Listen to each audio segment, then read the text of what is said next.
Hello and welcome back to Beyond the Box. I am thrilled to welcome to the show today a true visionary in the world of theater and opera. Peter Sellers is a renowned director, producer, and professor who has been at the forefront of using art as a means of social and political activism. He has directed works by some of the greatest composers and playwrights in history, from Mozart to Shakespeare to Philip Glass. Throughout his career, Peter has challenged audiences with provocative and groundbreaking productions to tackle complex moral issues, from racism and poverty to war and immigration issues. His work has been recognized with numerous awards and honors, including a MacArthur Foundation Genius Grant and the Erasmus Prize for his contributions to European culture.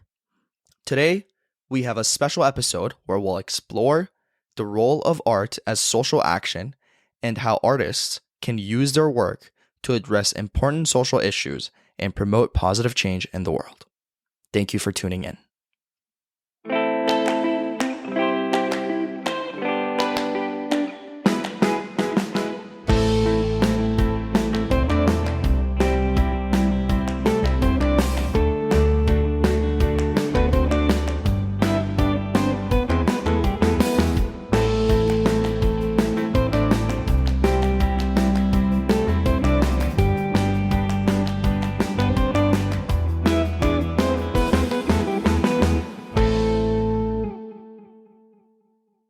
Welcome, Professor Sellers. No. Is it okay that I call you Professor Sellers? Yes, or Peter is fine. And again, I want to welcome you. You're the amazing one. No, you're so kind. It's great to have you here today. I honestly, when I was thinking about inviting people to the show, you were among the first people that popped into my mind, and I was like, oh God, I don't think he's going to accept. He's just so amazing. And why would he come on my podcast when he can be on literally anything else that's bigger than mine?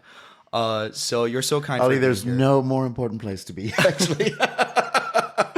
You're so kind for saying that. No, but for believing it, because frankly, it's your generation that's going to create the transformation in Iran and around the planet, because we have a lot of issues that the generation that's in power now has been avoiding systematically. Mm-hmm. And your generation has grown up with the consequences. So you know better than to delay any further the change that needs to occur. So actually, the place to be is with you. Thank you so much for being here then. So today, I would like to discuss with you the role of arts in when it comes to social action. The way that I got introduced to this whole concept and this idea of using arts as social action was through your own class, World Arts 100A, which you teach at UCLA, which is a great class. So anyone who is a UCLA student listening, definitely try to take that class. I know it's very competitive to get in already. So could you tell us a little bit about your own background and how one thing led to another and you decided to teach undergraduates? Because I also know that you mostly teach graduate students, right? Well, you want to do everything because the undergraduates come in super fresh, super alive to everything, super questioning, super searching, looking for things. And so there's nothing more exciting than undergraduates who are hungry and don't accept the usual answers and want to find their own answers. So that's super inspiring for me. And obviously at the graduate level, we're digging under the surface of things and we're trying to get beneath the skin and we're trying to get into the inner structures and mechanisms and, the story behind the story, because those are the only real stories. But that takes more time. And undergraduate classes are a little quicker, and the graduate classes are about what happens if you have more time. Can we really look further and more deeply into this? So both are really necessary and satisfying. And meanwhile, also the big undergraduate class, which has 400 people in it most years, has people from all over the university. So what I love is, most university classes are very segregated. You get the science people in the science classes, the political people in the political classes, and the arts people in the arts classes. And this class has people from science, from law, from medicine, from and choreographers and poets. So it's a really interesting mix of people. And we have a lot of athletes in the class. We have a lot of like a really interesting mix that you wouldn't normally encounter in any classroom. So I like that there's no one way to respond to any question, but that each student there is coming from some very different point of view from the person sitting next to them. And that begins to have a democratic and cross-cultural and cross-disciplinary freedom that is the world we're actually living in. And that's really exciting. That's great. That was, I honestly personally never thought about it that way. I did realize that, like I'm a biology major. What am I doing here? But at times I did find it super interesting to be interacting with other students, especially during discussion hours where, for example, we had dance majors, we had computer science majors, we had political science majors, and 3 completely different areas. These students were interacting and we were bonding over some very interesting stuff, especially when it came to the arts and when it came to the meditation parts of the discussion. So that's very cool that you decided to do that. So that leads me to my second question, which I think I already asked. So why did you try to use art in social action? I know you already mentioned democracy and coming from different walks of life, and so why art? Well, I think right now we're living in a very weird time where everything has been hijacked politically. But in fact, there's no real political life. Political life is so crude right now. Mm-hmm. There's no really interesting political life. It's Definitely. So pushed to the extremes. And most questions that we're really talking about are neither liberal or conservative. They're human. Mm-hmm. And so you have to start with, excuse me, what is the human question that we're really discussing? And that can't be hijacked from one side or the other. And in fact, holding it as a human question and dealing with it as something that doesn't separate every human being, but actually connects every human being. Mm-hmm. That's the important thing. Whatever you feel about the burning issue, just notice where your feelings are really coming from. Mm-hmm. And notice that they're cultural, that you think a certain way because, of course, it's a cultural position, not a political position.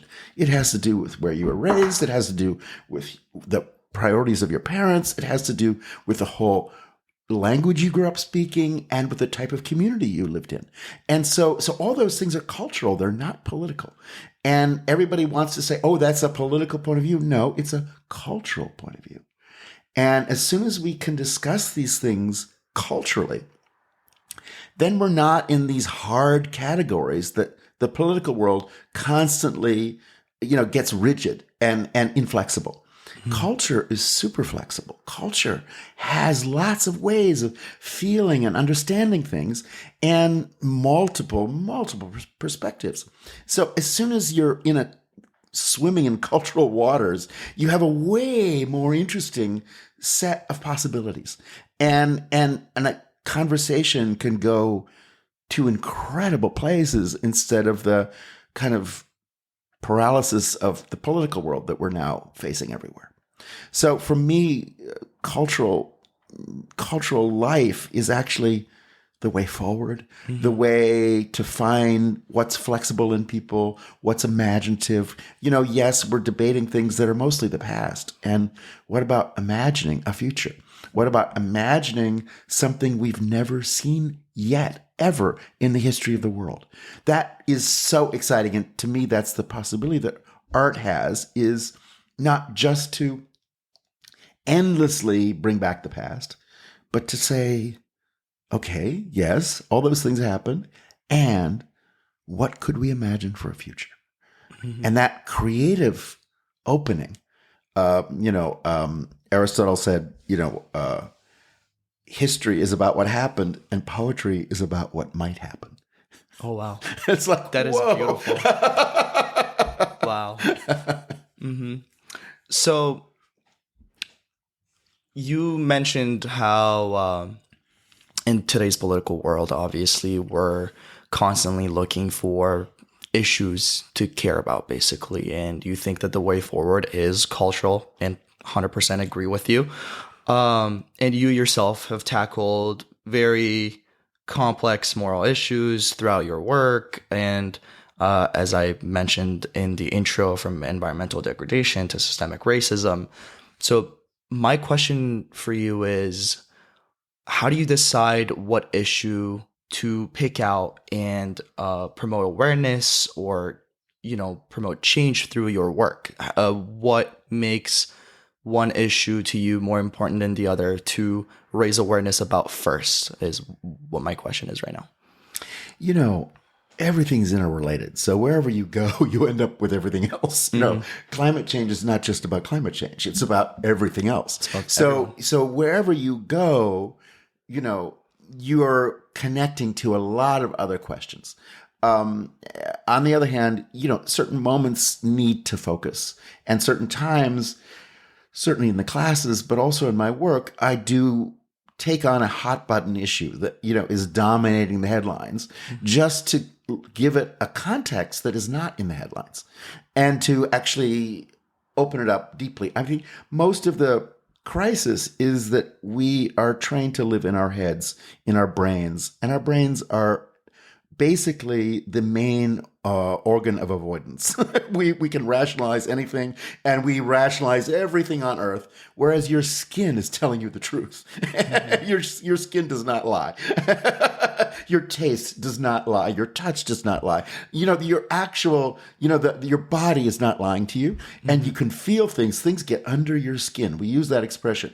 And, and in fact, then your mind says, no, don't think about that. You don't feel that. And your mind is what goes into denial and then creates an explanation that pushes everything farther away from your actual fingertips.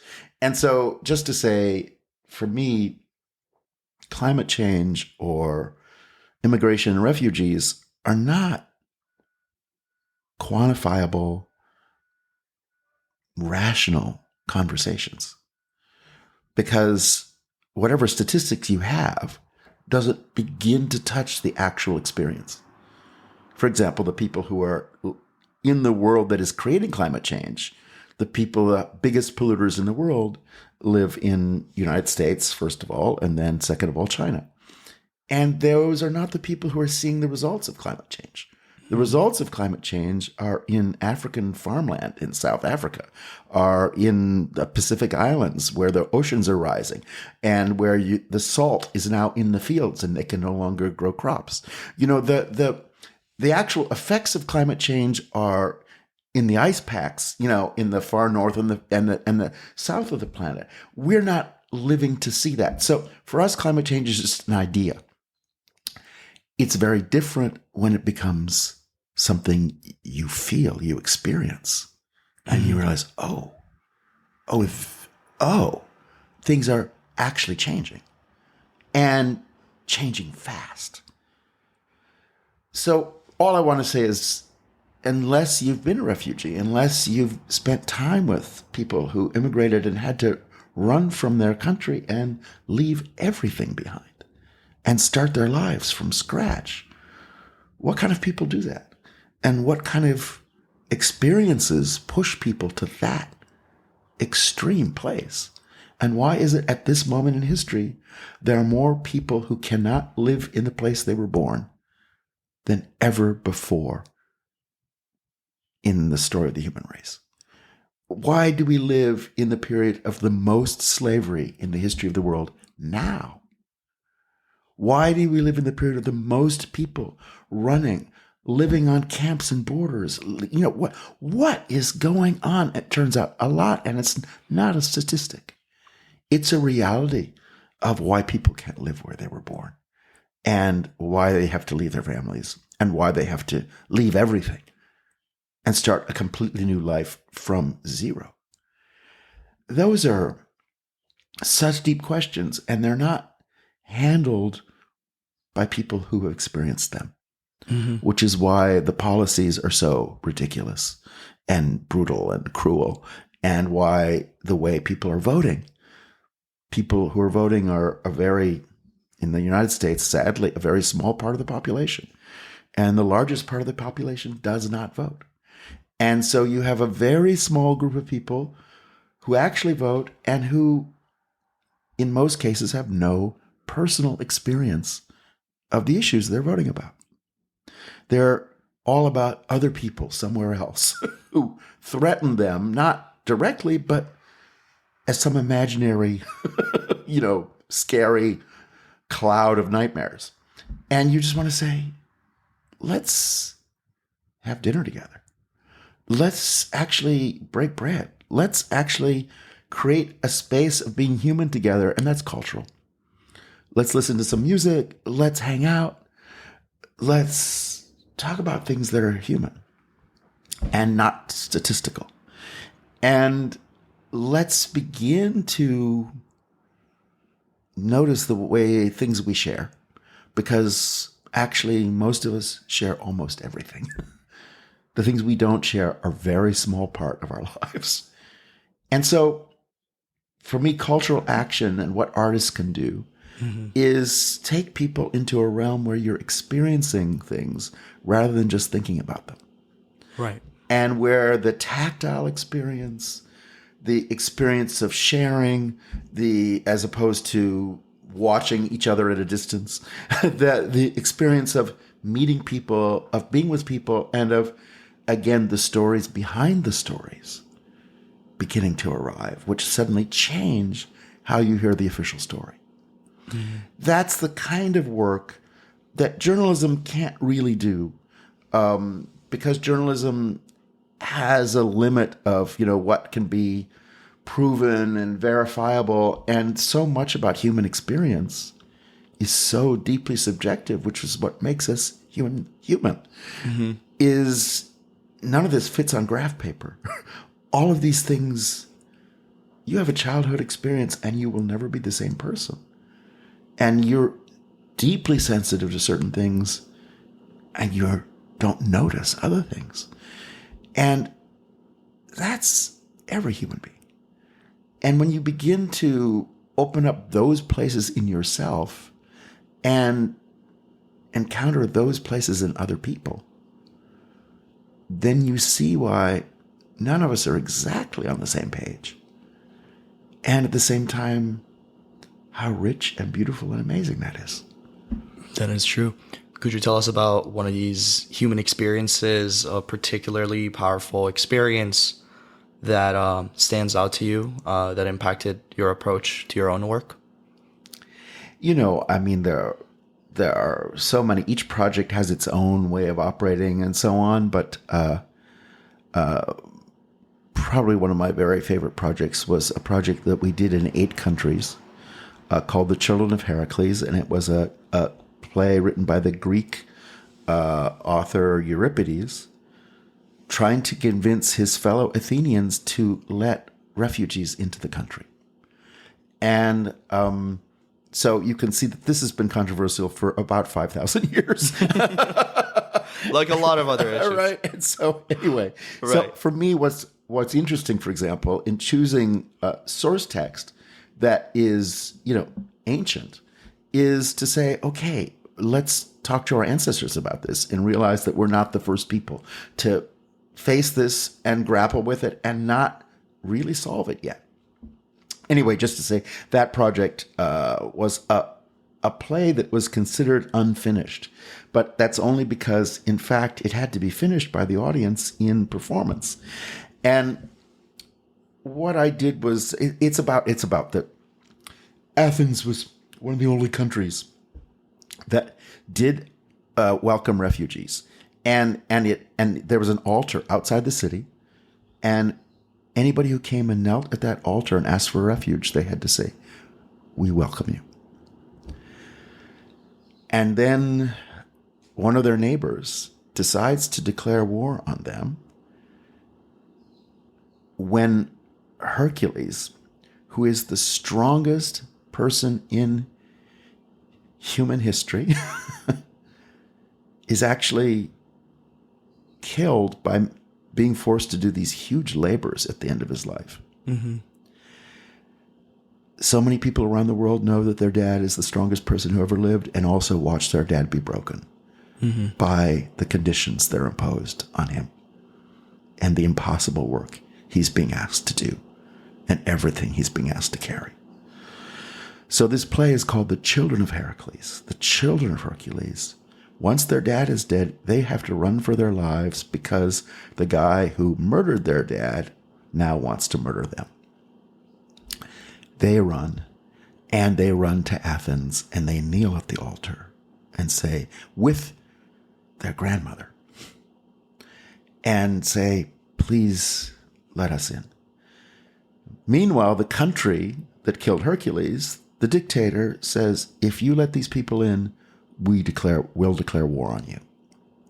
And so the Greeks have to ask themselves this question: is holding our principle of welcoming refugees worth sacrificing our own children to start a new war? Right. So suddenly it gets super intense, and immigration is not just a nice idea. It's going to demand your commitment of everything you are to support the rights of these people who are strangers, who you want to welcome. Anyway, the play is the kids who are being held at the border are in 5th century Athens the same as right now. The kids don't get to say a word. The court is deciding everything, and the kids are just silent. Because when the kids are taken off an airplane as unaccompanied minors, they don't get to say a word. Yeah. They don't have a word in what happens to their future. So anyway, the kids, Euripides' brilliance is the kids sit on stage all night, silent, watching the audience. Oh, wow. And the audience just keeps looking at these kids who can't open their mouths. And while their future is being debated by officials. And so it's a super intense human experience. That is very powerful. And so we did this play in 8 countries, in US, in Holland, in Spain, in France, all over the place. Anyway, those kids every night on stage were taken from detention centers. And they came, and none of them had papers. And the Greek plays all have a chorus who interrogates, and who are citizens, Greek citizens, who interrogate the main characters. So every night I made that a journalist, a local journalist, and every night before the play, for 1 hour, we had a conversation with 2 people or 3 people who didn't have papers, the journalist, and an immigration judge, someone who ran a detention center, immigration, an ICE, someone who traps and arrests immigrants and refugees, all the whole system that they're up against. Yeah.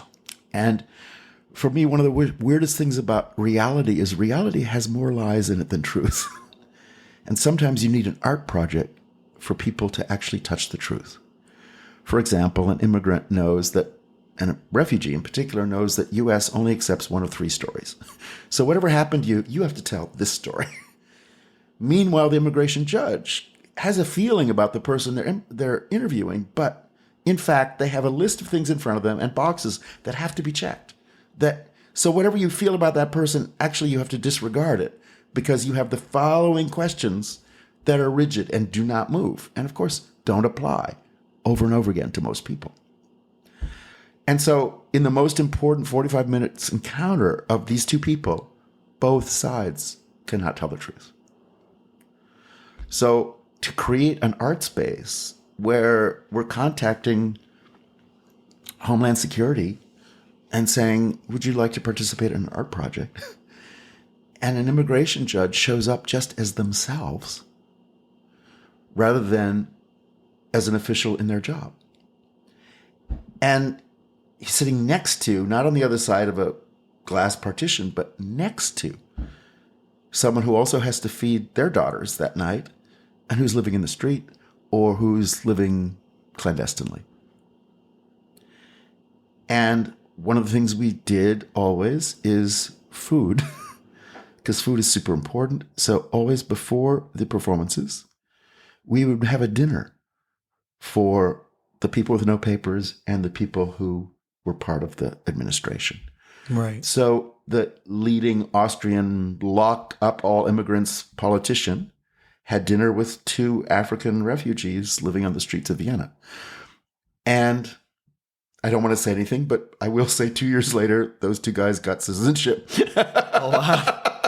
Because, of course, once you meet someone, you can never view them as this object or this abstract thing of, these people are ruining our country stuff. As soon as you meet them and you talk about your daughters and their daughters and you start, it's of course. And you figure out why those people are here. You can never see them the same way. So a lot of that project was this very intense encounter of people with people they never would even talk to at a bus stop. And because it's an art project, everybody has their mind open a little bit. And it says something they would never say or never be allow themselves or be allowed to say in their job. And that begins to open up this new place because all of us need new identities because the roles we're playing are so rigid. And every human being wants to break free out of this one category that we all are supposed to embody and live in and represent. And we say, no, wait a minute, I'm feeling all these other things. Anyway, what would happen is during the performance, there would be a lot of refugees somewhere else in the building cooking meal, a beautiful meal, a Kurdish meal or a meal from some part of the world. And at the end of the performance, the audience would go and have dinner that's just been cooked. And at every table would be some of the kids. Oh, wow. So the kids who you didn't talk to, you just watched, but who couldn't say a word. Finally, you get to find out who they are and actually talk to them and share a meal with them. That is beautiful. So anyway, just to say that project has all these dimensions to it. And I think that's one of the things that art does, is the political world doesn't have much dimensionality. It operates in very basic cliches. And what is it to make an experience that has lots of dimensions for people? And you realize the questions we're asking have a lot of dimensions, a lot of layers, a lot of human histories, and also are opening into a lot of futures. Right. I think what makes an experience like that so powerful is the human connection, is people finally coming together and seeing each other as people. In my own experience, I feel very lucky that I got to move to a place that is so diverse, because in my opinion, diversity creates the environment for openness, for acceptance. Thank you. And Ali, thank you. That was my own experience when I came to California. I have lived in San Fernando Valley for at least a time that I didn't live on UCLA campus. And every day when I go out of my house and I interact with everyone, I feel this openness. Obviously there are people who you don't feel like they want to interact with you, or they're not open to who you are and where you come from. But what's at the core of it is the human connection that is made so easy by this acceptance and openness that people are willing to have towards each other. So I appreciate the story of the children of Hercules, right? Yeah. That was beautiful. Let me ask it this way. How do you go about organizing a playwright like that? And how do you pay attention to the ethical issues of something like that? I know that this sort of play to put together is very intricate, right? So you don't want to feel like you're exploiting the experiences of these children, or even the people who are a part of the administration. You know, like you said, these are people who have to behave a certain way, can't be even honest with themselves because of the nature of their work. So how do you go about making it as ethical as possible by making sure that you're not exploiting their experiences. You spend time with people. I mean, nobody is just pushed onto the stage. It's like the opposite. You have quality time with people. You get to know them. There's real relationships as opposed to just, we're going to stick you on our TV program and never see you again. You know, and also they feel that they're part of something, and they sense that they choose to be part of something, which is really, instead of being alone in the world, or instead of, again, only being able to play a very limited role, suddenly this gives people an opportunity to realize something in themselves that they would like to realize. And so it's, for me, every project is not about what I want to say. It's actually, or telling people what I want them to think. It's the opposite. It's all I'm doing is inviting people to enter a space where they can think, and where they're free to think, and where they're free to think whatever they think, but not just in a knee-jerk, quick way, but actually think deeply over time. Because one of the great things about performance, you know, you can walk into a museum and you can spend, 15 seconds in front of each painting, or 3 minutes, or 10 minutes. But with a performance, it's 2 hours. Mm-hmm. So you're actually not doing this quick knee-jerk reaction to another human being, but you have a little bit of time to take in lots of their qualities. And so, and also to get past your own first ideas and your own first reactions and your own knee-jerk response. And I mean, that's for the first few minutes. And then after a while, the reality you're experiencing takes you so far beyond the reality that you're imagining. And so an experience always leads people to react in lots of different ways. So for me, I don't imagine myself ever to be in control of the situation. Quite the opposite. For me, that's the nightmare, is politicians have to tell themselves they're in control of the situation. Artists know that you're not in control, and you don't want to be in control. You actually want to let 100,000 flowers bloom. You actually, the joy of democracy is that you can't tell anyone what to say. They're going to say whatever they say. And that's going to give you this richness that you could never get from listening to one expert. And so that sense of multiple voices and emotions and histories all arriving in the same time and place together is very, very amazing. And then whatever it takes to give people the chance to say something they've wanted to say. One in France, this one Afghani woman who came out of one of the worst immigration prisons in France, and she was frightened to be in the project, but ultimately said okay. But she insisted that she be in a basement room, hidden, so no one could see her, and just her voice was brought up into the auditorium. Oh wow! And her message from Afghanistan to the French public, she said, from the basement, which is what she'd been dying to say for the last 4 years. She said, "We don't want your money. We want your freedom." It was like, oh wow. And we just heard that voice coming out of the speakers. And everyone had to say, oh, but she could only say that if she was in hiding. So how is it that you can create a voice for somebody who's in hiding? That's one of the real artistic projects, because as always in this world, the truth is both right in front of your eyes and the truth is always hidden.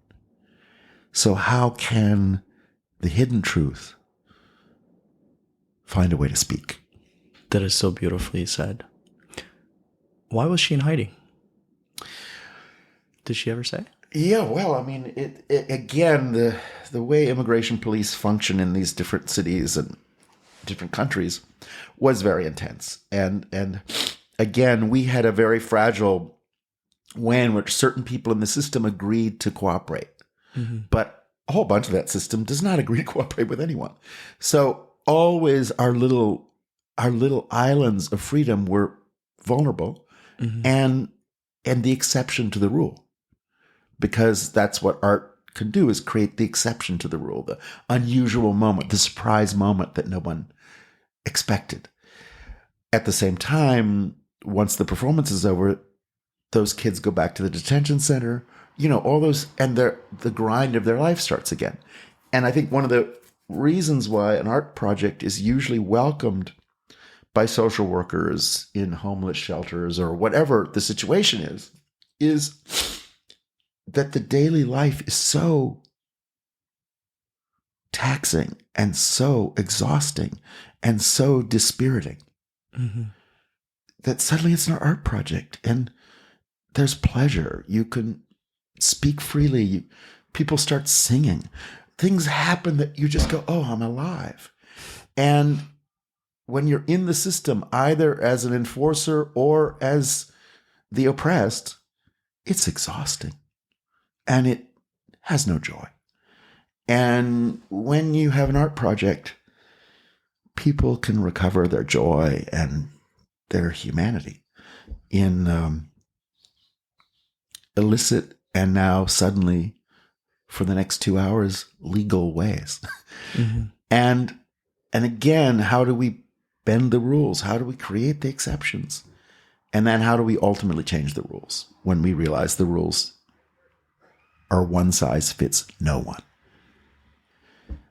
So the every one of these projects requires courage, requires vision, requires hope, requires some deep, urgent motivation that comes from deep in a place in somebody's heart. And that's, of course, the place that we should be living our lives from all the time. But suddenly the stakes are clear. Suddenly there's a moment when you say, okay, here's an opening. I have to take it. I'm really glad that you mentioned that, because I always wonder that artists such as yourself, people such as yourself, even people who are not artists, who are trying to make an impact on the world, who are trying to help, truly help, and change the rules that, we know need to be changed. Where should they find their motivation? How should they find their motivation? Well, I think all of us, your mother told you everything you need to know. You're carrying with you the truth, of course. You're carrying with you, what the truth is. Right. And then the question is, again, how many ways you explain to yourself that, no, I can't deal with that. I can't change that. I have to just accept this and this and that. Or I have to just turn my back. Or I have to walk away. And again, the art moment is certain things cannot be discussed unless the music is fabulous. And suddenly a song, you can say something that you can't just say in words. A song will take you there. And a song will open up a place of feeling. And suddenly those words, when they're in a song, you can hear them, but also you can live inside them. And they're not just words in your heart, but your mind can't accept. You've crossed that bridge. Speaking of Isfahan and beautiful bridges, just to say that we all need a bridge. We all need to get from this side to that side, and so many people are stuck on this side. And so that bridge is a song, is a poem, is a moment in a film where you see a truth that is so real and so human and so vivid, and that you can't deny it. That is so beautifully said. I really appreciate that.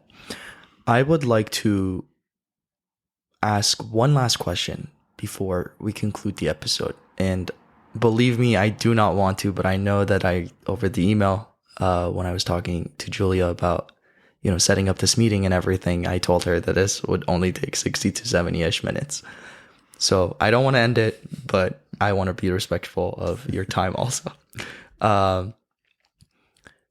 What kind of what is your advice for young artists who are trying to make an impact through their art, who are trying to be helpful? Where should they look to be inspired? How can they be inspired? What do you want to leave them with? Well, I mean, step one, take a look around you and you can see there's lots of things that need to be addressed. So address them. And the other thing is, we all need friends in this world. So first of all, deepen all your friendships and then work with your friends. And because when you really look at who your friends are, somebody can get that. Somebody else has a podcast. Somebody else, and in fact, it turns out if you just look at your friends, by the time you have connections to all kinds of things and possibilities. And it's like the demonstrations in Iran right now. I mean, it's groups of young people saying, no, these are our priorities and we will not back down. And believe me, people notice you. Oh, yeah. People will notice. So my rule is, and that's what happened for me when I was very young. I was already, by the time I was in college, I was being written about in the New York Times and Newsweek and all the big media. Because when you do something that's really honest, most things are mostly telling little lies. But the minute you start being honest, everyone says, what? And it's such a shock to the system. It's so shocking. It's such a shock to the system. So people notice you. Yeah. And it means two things. It means people will try and shut you down. But you have to understand every attempt to shut you down is being given a medal, an award, an honor. God bless you. Wow. Every time someone shuts you down, realize that you've just won another award. And what you're doing will survive not only the situation today, but across the centuries. And so please don't ever, ever, ever underestimate how important the resistance is that you experience. And push back. And keep your convictions and know in your heart what's true. And hold the truth. And hold the truth beautifully, lovingly, generously, with incredible selflessness. Because it's not about you, it's about all of us. And you are working for the liberation of all beings. And that's a big project. It takes every day, all day, sure. But there's nothing more exhilarating in this lifetime. That is amazing.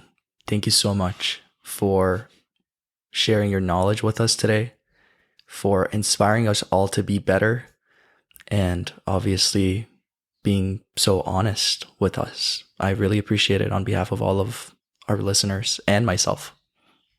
Ollie, excuse me. You are such a breathtaking treasure. You're so kind for saying that. You're so kind. Thank God you're in this world. Thank you so much. It has been an absolute pleasure to speak with Peter today and learn from his wealth of knowledge and experience. To our listeners, I hope that you found this episode as inspiring and thought-provoking as I did. And please be sure to follow us on Instagram at Beyond the Box Podcast _ and subscribe on Spotify and Apple Podcasts to stay up to date on all of the latest episodes. We're also on YouTube at Beyond the Box _ and I'd be glad to hear from you. So please comment on Instagram posts or DM me and let me know what you'd like to be discussed on the future episodes of Beyond the Box. Thank you so much for tuning in, and I'll catch you on the next one.